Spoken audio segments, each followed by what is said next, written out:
ভাই তুমি কেমন আছো?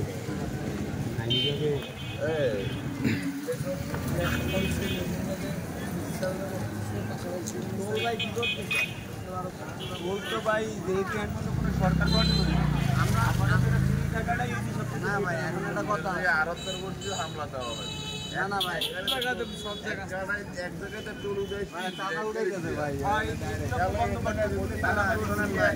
আমরা এটা নিয়ে একটা কথা বলছিলাম এটা নিয়ে একটা ছিল এই যে ছাত্ররা ভাবতে আসে এর আগেই এক এক দলের নেতা এক এক জনে এক এক রকমের বলে এদের খাবারের চেষ্টা করছে মানে একটা সুযোগ করে একটা সিম্পাথি নেওয়ার চেষ্টা করছে আমরা চাইছিলাম যে জালকাঠিতে উন্নয়নের দরকার আছে অনেক ক্ষতি হয়েছে অনেক কিছু হয়েছে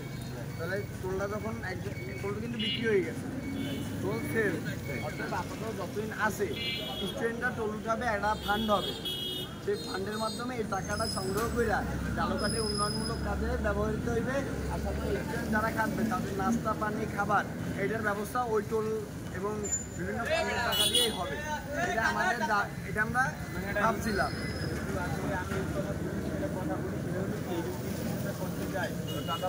প্রশ্ন বিদ্যু হবে না না এটা যদি আমরা করতে চাই তাহলে তো নিশ্চয়ই এটা সম্পূর্ণ ডিসি স্যার থেকে শুরু করে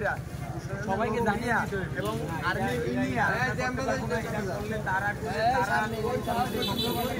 আমাদের পারে একটা ফান্ডিং করে আমাদের কিছু টাকা দিতে কিন্তু আমরা সেটাও যদি আমরা করি তাহলে এটা আমাদের প্রয়োজন কেননা আমরা যদি ফ্রি করে দেবো ওটা তো ফ্রি জিনিস না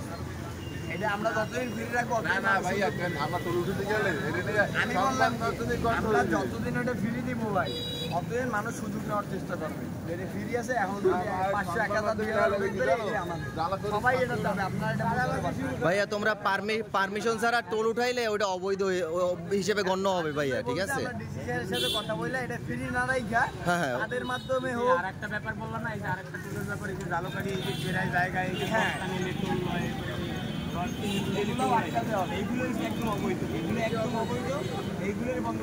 আমাদের এই যে নদীর পাশের যে একটা টোল আছে নদীর একটা টোল আছে